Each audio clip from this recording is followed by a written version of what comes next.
Bonjour à tous les Ivoiriens, bonjour à tous les habitants de la Côte d'Ivoire, à tous les Africains du monde, à tous les combattants de la libération de la Côte d'Ivoire, de la libération de l'Afrique. Je vous salue avec respect et continue le combat de la libération de l'Afrique. Je suis Carton Noir, le Corbia sans phare.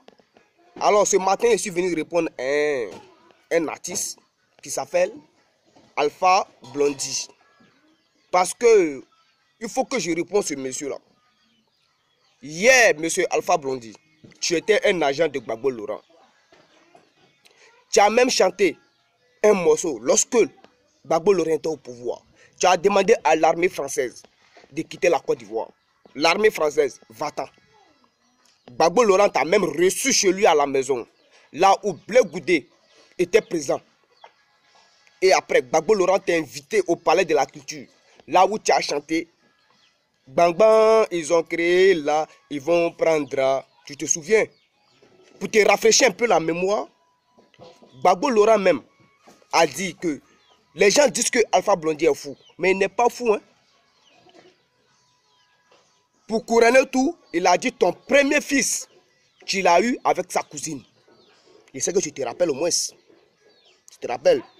Maintenant, lorsque Gbagbo Laurent a été arrêté, envoyé à la CPI, tu fais un concert, tu dis que Gbagbo Laurent, c'est un malade mental. Et en 2017, Macron a touché la joue du président Burkina Faso, du Burkina. Tu dis que Macron c'est un impoli. Pourtant, hier, tu as chanté une chanson pour dire « Je remercie la France d'avoir sauvé mes fesses ». Aujourd'hui, tu dis à la France qu'ils sont impolis. Est-ce que toi, tu es sérieux quand tu te comportes comme ça? Est-ce que tu es un artiste engagé? Tu n'es pas un artiste engagé. Les vrais artistes engagés, là, quand ils appartiennent à un parti politique, ils restent fidèles à son parti politique jusqu'à sa mort. Exemple, Serge Kassi. Il est resté fidèle à Gbagbo Laurent et il continue à l'être. Mais toi, on ne sait même pas tu es où. Tu es un orphelin. Ton vrai nom, là, ton nom Alpha Blondy, là, c'est ta grand-mère qui t'a donné. Ta grand-mère t'appelait Alpha Bandit.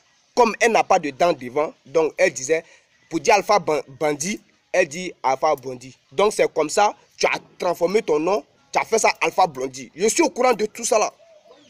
Tu comprends? Tu es un ingrat. Tu es un ingrat, tu n'es pas reconnaissant.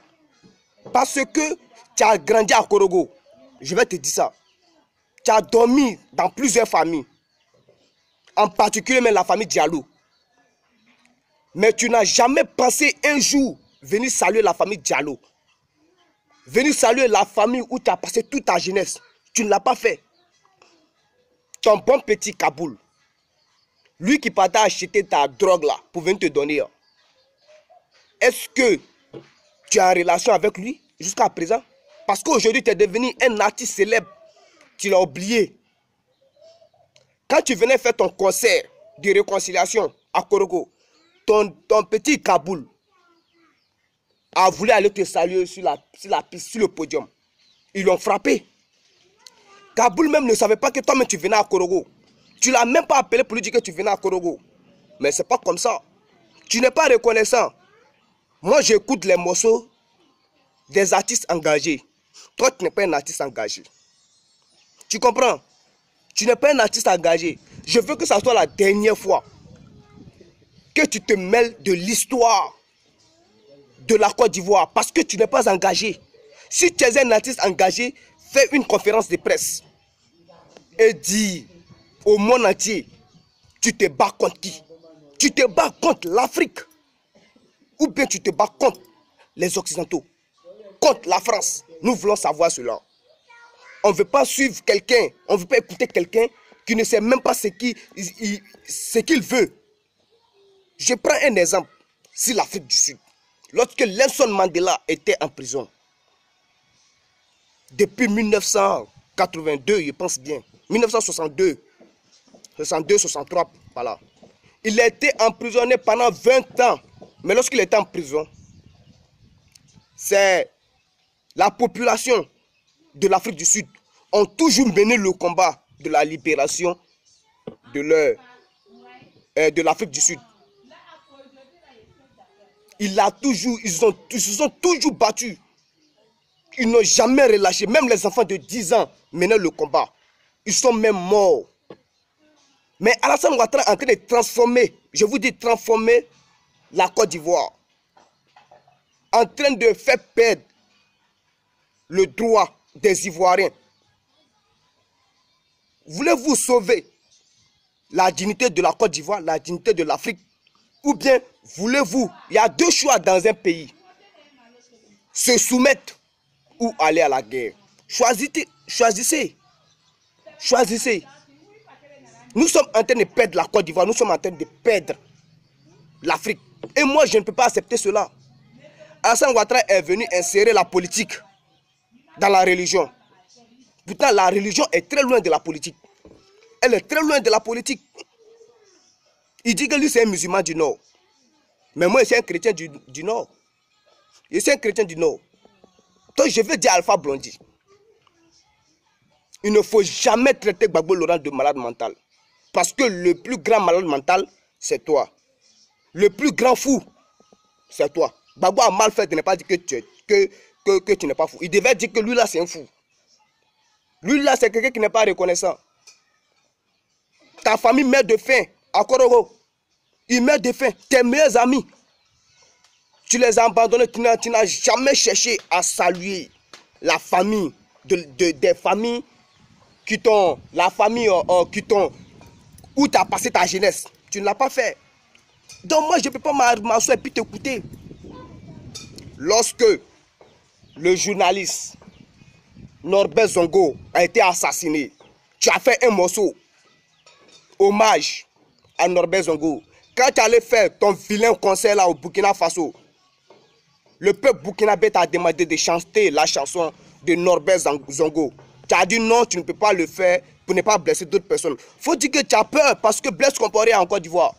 Si tu chantes ce morceau-là, Blaise Compaoré va venir te trouver en Côte d'Ivoire ici. C'est à quoi ça tu n'as pas chanté. Faut regarder, nous là, nous les Ivoiriens, il n'y a pas d'Agbé dans nos yeux. Félix Houphouët-Boigny nous a appris quelque chose. Soyez sages. Il nous a appris à respecter notre pays, la Côte d'Ivoire, à respecter notre dignité, à dire la vérité aux personnes qui nous gênent. Moi, je dis la vérité à Alassane Ouattara. La vérité. À toi-même, toi, Alpha Blondy, dis la vérité. Parce que toi, Alassane Ouattara, je n'ai pas peur de vous. Parce que trop, c'est trop. Trop, c'est trop. Libérer notre pays. Si tu veux combattre pour l'Afrique, fais une conférence de presse et dis. Il ne faut pas avoir peur. La mort là, c'est une fois. Ce n'est pas deux fois. Il y a deux vies. La mort, la vie sur terre et la vie là-haut. Tu choisis. Tu rentres dans le feu ou bien tu rentres au paradis. C'est comme ça. Maintenant, pour couronner tout, comme la politique est rentrée dans la religion musulmane, dans la religion chrétienne, alors je vais m'adresser aux musulmans. Je pense que quand quelqu'un te fait du bien, tu lui dois reconnaissance jusqu'à ta mort. À l'époque, on dit l'envoyé de Dieu avait besoin de l'eau pour travailler. Et pour prier plutôt, excusez-moi. Pour prier. Et le Paul a montré où se trouvait de l'eau. L'envoyé de Dieu a prié. Et depuis ce jour, il a dit que personne, aucun musulman ne doit manger le porc. Mais moi, je pense que normalement, un vrai musulman doit élever un porc chez lui à la maison. Un vrai musulman doit avoir un porc chez lui à la maison. Parce que le porc a aidé le prophète à avoir de l'eau pour prier son Dieu. Mais je me suis rendu compte que lorsque un musulman voit un porc, il le lapide jusqu'à le tuer. Mais ça, c'est pas bon. Vous devez élever chacun un porc chez lui à la maison. Même si le porc meurt, vous devez l'enterrer comme un homme. Vous devez l'enterrer comme un homme. Parce que c'est, je peux dire que le porc, c'est un idole. il doit être resté, il doit rester dans la mémoire des musulmans. Il doit rester dans vos mémoires. Mais vous tuez les pauvres. Vous les négligez. Vous crachez sur le porc. Pourtant, le porc vous a aidé dans le passé. Mais c'est Alassane Ouattara qui ne veut pas qu'on vous dise la vérité. Mais moi, je vais vous dire la vérité. Si vous aimez le prophète, vous aimez Dieu, chaque musulman doit avoir un porc chez lui à la maison. Élever le porc. Être gentil avec le porc. C'est ça. Moi, je ne vais pas transformer tout ce que le prophète a dit.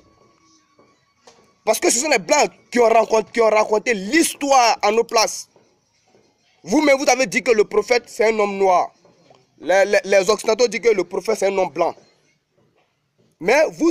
Non, on va se prendre au sérieux. Hein. On va se prendre au sérieux. Voilà. Moi, j'ai déjà fini de parler aux musulmans. Chacun doit avoir un poche chez lui à la maison. Point. Maintenant, toi, Alpha Blondy, il faut te ressaisir. Tu as compris? Ressaisis-toi et c'est propre. Ressaisis-toi. Tu choisis te soumettre ou te battre. Arrête d'insulter tes frères. Gbagbo Lorrain est un malade mental. Nous les Ivoiriens, nous n'aimons pas cela. On ne veut pas que tu prononces ce mot-là encore. Cette phrase encore. Si tu as déjà fait le morceau, je ne sais pas, je ne dis pas que tu as déjà fait le morceau. Mais il faut supprimer le morceau. Supprime. Parce que tu as l'âge d'un sage. Mais tu n'es pas sage. Tu es un homme brutal. Donc il faut te ressaisir. Ressaisis-toi. Alors, chers Ivoiriens, chers Africains, battons-nous pour obtenir notre liberté. Notre liberté. La Côte d'Ivoire est en train d'être dominée par les étrangers à cause de Moshi Draman, l'homme au pantalon sauté avec la complicité d'Emmanuel Macron. Moi, je l'appelle Emmanuel Masson. Je ne l'appelle pas Emmanuel Macron.